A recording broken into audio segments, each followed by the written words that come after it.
Hello, I'm Jan Newharth, Chair and Chief Executive Officer of the Freedom Forum. Welcome to First Five Now, a Freedom Forum conversation series that explores topical issues and features current newsmakers who are using the five freedoms of the First Amendment to guide their work. Today, we mark the 52nd anniversary of the Stonewall uprising with LGBTQ pioneer Mark Segal, who shares his memories of the event and reflects on his 5 decades of activism. This program coincides with the opening of the Freedom Forum's traveling exhibit, Rise Up, Stonewall and the LGBTQ Rights Movement at the Museum of Pop Culture in Seattle. A quick technical note, the interview with Mark was taped in 2 parts earlier this month, so you may notice that the camera angle of our guest shifts slightly about halfway through the program. This program is brought to you by the Freedom Forum, which fosters First Amendment freedoms for all. Our vision is an America where everyone knows, understands, values, and defends the freedoms of religion, speech, press, assembly, and petition. And now, please welcome our moderator, John Maynard. Thank you, Jan, and welcome to another edition of First Five Now. I'm John Maynard, Senior Director of Programs at the Freedom Forum. Earlier this month, the Freedom Forum's latest traveling exhibit, Rise Up, Stonewall and the LGBTQ Movement, opened at Seattle's Museum of Pop Culture. The exhibit explores the modern gay rights movement in the United States. This month marks the 52nd anniversary of the raid of New York's Stonewall Inn. The protests following the raid are considered to be the catalyst that inspired the modern gay liberation movement and the ongoing fights for LGBTQ rights. Today, we are so pleased to be joined by Mark Segal, an eyewitness to the Stonewall uprising, who has gone on to be a leading voice in the LGBT community. Mark has established a reputation as a dean of American gay journalism over the past 5 decades, having found the Philadelphia Gay News in 1975, which just recently was named the best weekly newspaper in Pennsylvania by the Pennsylvania News Media Association. He is one of the founders and former president of both the National Gay Press Association and the National Gay Newspaper Guild, and was inducted into the National Lesbian and Gay Journalists Association Hall of Fame. He is also the author of the memoir, And Then I Danced, Traveling the Road to LGBT Equality, which chronicles his life and career and provides the inside story of his role in the battle for LGBT rights. Mark Segal, welcome to First Five Now. Pleasure to be here. So first, I thought I'd hope you'd take us back 52 years to Stonewall. And how did you find yourself there that night as the protests began? Well, you got to remember that I grew up in the 1950s. I'm an old man now. And by the time I was 18, I'd already realized, as most people my age who were LGBT, that you couldn't talk about who we were. And the reason we felt that way is that we were totally invisible in the 1950s as I was growing up, and the 1960s. We weren't in newspapers. We weren't in magazines. We weren't anywhere on the 3 television networks that existed. There was no internet. There were no other cable channels. And talk television or talk radio didn't talk about those people. So what you heard about those people was whispers. And when it was a whisper, it was always negative. What you knew is that if you were one of those people, you couldn't be a doctor, lawyer, you couldn't work for government, couldn't work for a major foundation or broadcasting company. In fact, you could not be a garbage collector in California if you were an LGBT person at that time. So at 18, I moved to New York. I escaped to where I thought gay people would be. And that's in a major city. That was 6 weeks before Stonewall. And my first attempt at finding the gay community was to go to Greenwich Village, where you knew the counterculture was, and to search for my community. Now, when you got off the subway, there were no big neon signs that said, that way to the gay people. So you walked around, and eventually I found Christopher Street, which in those days was the hub of the LGBT community. And once I found that, my daily habit became after dinner, I would go to Christopher Street, walk up and down Christopher Street with my friends and talk about whatever the talk was. And late at night, you would go into Stonewall. Well, on the 27th, Friday, 27th of June, I went into Stonewall probably 11 or 12 o'clock. I'm not sure when. That's usually when I would. And you would go to the Stonewall for one very simple reason. It was the only place you could go and dance if you were gay. And what else does an 18-year-old want to do? You want to dance. So you went into the Stonewall, and you went there because if you stayed on the street, Christopher Street, the police were constantly coming up and down and harassing you. And sometimes other people came down to bully the gay people. But in the Stonewall, you were safe. It was our place. You could go in, you could dance, you could hold hands. You might find some romance. You might find somebody who you might want to create a relationship with. That was all acceptable inside there. Might have been a mafia bar, might have not been the cleanest place in the world, but it still was the only place we had at that time. So a little while after I'm in there, the lights blink on and off. I had no idea what that was, so I asked friends what was going on. They said, it's a raid, very casually. That wasn't casual to me because having only been in New York for 6 weeks, I didn't know the culture, and I had never been in anything like a raid. The police barged in. That was not usual. Usually the police would come in, get their payoffs, and walk out. This time they barged in, started slamming people up against the wall, yelling all types of profanity, taking money from the people who looked like they had money. They primarily took out their anger on those people who would be considered stereotyped, those people in drag, women who might look masculine. I looked like the kid next door. They had no need for me. They couldn't extort money out of me. I didn't look like the stereotype. Therefore, I was one of the first people to be let out of the bar. When I got out of the bar, I just walked across the street, just continue to watch. Slowly but surely, they would card people, let them out.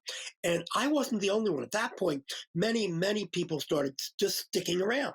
If you had a job, if you had family in the area, you went running the minute you were left out because you were afraid that you would get arrested and your name would appear in the paper. And if your name appeared in the paper, you might lose your job, you might lose your friends, you might lose your family. That's what the times were like then. So people like me who had no job, no people in the area, were the people who stayed. We were the throwaways in a sense at that point. Eventually, there were more of us out on the street than in the bar. In the bar, there were 4 to 6 workers from the bar, a few of the drag people they kept behind, and the police. Well, the police did everything they wanted to do. They came there to destroy the bar. They came in with an axe, destroyed the bar, destroyed the jukebox, and a few lives along the way. And they wanted to leave. Well, they opened the door, and all of a sudden, people started throwing things at the door. And they couldn't get out. They tried that on several occasions. Eventually, it got so bad that people basically barricaded the police in the bar. The police had to call for recruitments. Eventually, a squad of tactical police force arrives in a bus, and screaming and yelling was heard all up and down the streets. As that was happening, a guy by the name of Marty Robinson came up to me, handed me some chalk, and he said, I want you to write on the streets and on the walls up and down Christopher Street, tomorrow night, Stonewall, which I did. And that basically created the second night when Marty Robinson, Martha Shelley, and others spoke from the very steps of the Stonewall. That's interesting because, you see, at that time, it was illegal for gay people to congregate. Mm. We, on the second night, were telling the police, you're no longer going to hold us captive. We held you captive last night. We dare you to stop us now. It's never happened before. Right. Now, the police did come on that second night. Gee, but they waited until 2 in the morning when most of us were already gone. Mm. Yeah. Why do you think it was that point in history that this happened? Like, because obviously, if raids like this happened before, like you said, people would run away and just forget about it. What do you think was in the air that night, or was it the time? I wonder if you could expand on that. It's a great question. I've been asked that question constantly, and I literally have no answer but to say I think it took people of my generation and the times that we were in. Um, if you remember 1968 and 69, it was a tumultuous time in American history. People were being assassinated. There was a president who was a crook. There was Vietnam. Many of these things were going on all at the same time. At the same time, people were fighting for the rights. The Black community was fighting for its rights. Women were fighting for their rights. The Latino community was fighting for its rights. I think that night we got there, and people like me who felt there was nothing wrong with us, and why are we being oppressed, being forced out of the safe place that we were in such a horrible way, decided, it's time to fight back. It's time that we stand up for our rights like other people do. I know in an instance, that's what happened to me. I said to myself, this is what I'll be doing the rest of my life. Right. What happens after Stonewall? The days after Stonewall, things don't change, of course, immediately in the community. But what does happen? What's the next step forward for I the think LGBT some community? things did happen immediately. For instance, that second night, we told the police, you're no longer going to have control of our neighborhood. Throughout the following week, there were skirmishes between the police and the gay community in various ways and shapes, whatever. But in every single night after Stonewall, we were on the street organizing. We were handing out leaflets. We were advertising publicly that we were going to have meetings, all of which were illegal. So we changed the world that very first night. We began to challenge the police that very first night. From the ashes of Stonewall came Gay Liberation Front, the very first diversified and inclusive LGBT organization, which would include every aspect of the LGBT community, from radical lesbians to fairies to drag queens to people who look like the guy next door or a housewife. Every single element of the gay community united for the first time under the banner of Gay Liberation Front. And we did several things which were unheard of. First thing we said we were going to do is we were going to be out loud and we were going to self identify rather than allowing society to put its identity on us. We also decided to create a community where there had been none before. We issued legal alerts. We issued medical alerts. We created the first community center. We marched against media. We marched outside the police station, telling them to keep their hands off of our neighborhoods. We were out every single day, and work was being done. And if all of that was not enough, by the end of that first year, we held the first gay pride, which I think is one of the best gifts that America has given to the world. That first gay pride had anywhere between 3 and 15,000 people marching in New York, another 5 to 15,000 in Los Angeles and San Francisco. Think about that, 45,000 people that first year. We had never had more than 100 LGBT people ever march in the history of this country before. Today, here we are 52 years later, and I could tell you beyond a shadow of a doubt that every pride worldwide, there are tens of millions of people marching around the world. Just in Sao Paulo, 3 million. Just in Sydney, Australia, 1 million. We had World Pride in New York in just 2 years ago, 4 million. Mark, beyond Stonewall, you are well known for some of your protests, unique protests, including something called Zaps. Tell us a little bit about those and some of the more significant ones you pulled off. Yeah, Zaps literally are disruptions, nonviolent disruptions. And the idea of a Zap is to get attention in order to try to change something. In my belief has always been that the problem that LGBT equality has is that we were invisible, and we had to change that. We had to make it so we were on TV, we were on radio, we were in newspapers. People got to know who we were, because if they got to know us, we wouldn't be the love that dare not speak its name, as Oscar Wilde once said. Um, and since the media wouldn't cooperate, I decided to go on a campaign to disrupt media. We disrupted the Today Show, the Tonight Show, and the one that everyone seems to know about is the CBS Evening News with Walter Cronkite. And at that time, there were only 3 television networks, and he was the most trusted man in America. And if you got your news from TV, you were watching Walter Cronkite. That night, about 60 million Americans were watching that. That rating you don't get unless it's a Super Bowl these days. So we also wound up on the front pages of every newspaper in America the following day, which got me invited onto talk shows such as Phil Donahue. And I realized the cycle was okay, if you do something outrageous, you get to talk about what you want to talk about in other media. So that kept going. Eventually, the networks decided it was costing them too much money.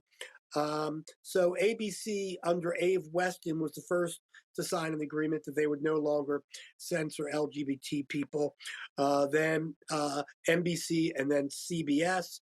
Um, and if you look today, not only are LGBT people on the news, you will also find them as news anchors and characters on shows. Um, so I guess that campaign worked. And earlier you asked me about Stonewall, and I know that when I die, which hopefully will be 50 years from now that I'm 70, people will want to say, "Oh, Stonewall pioneer." But for me, I'd like to be known as a person who ended LGBT invisibility, because that's what I feel was my small contribution to our movement for equality. And talk about coming full circle. There you are disrupting the news on CBS. And now you are sitting on you work at an advisory board, I believe, for one of the largest media companies in the United States, if not the world. Yeah, I am a consultant for Comcast, which owns NBC Universal, Mhm. and I am their consultant on LGBT issues. And it's kind of funny. Uh, when I first got became a consultant, one of the first things that they did was ask me to meet with all the news honchos at NBC at 30 Rock. And in there was the president of news, president of MSNBC, the president of CNBC, and we sat around a very large table. Um, and when they introduced me, the first thing I said was, "It's great to be back here at 30 Rock. Last time I was here was 40 years ago, and you had me taken out in handcuffs," because that That's was it. the disruption of the Today Show. And I was taken out in handcuffs. So I was able to explain to them the evolution of LGBT and media, and why media is so important, and why they should be covering LGBT news events. What is news? What is not news? Um, it was a great experience, and it was full circle, actually. Um, and I was lucky that during Stonewall 50, CBS people took me in for an interview. And then right after the interview, they brought me into a studio and they said, "Does this look familiar?" And I said, "Not really." And they said, "That's Walter Cronkite's desk that you sat in." And as they told me this, the rest of the CBS News staff came in and they stood around and just applauded. And I was thinking, God, 40 some years ago, they wrestled me to the ground and had me arrested. And now they're applauding me for what I did. But I think that's following in the footsteps of Walter, because soon after that, Walter Cronkite and I became friends, thanks to him being as generous as he was. Mark Segal, LGBTQ activist, author of the memoir And Then I Danced, Traveling the Road to LGBT Equality. Thank you so much for joining us on First Five Now. And I want to thank our viewers for joining us today. For more information on all our programs and initiatives, please visit us at www.freedomforum.org. I'm John Maynard.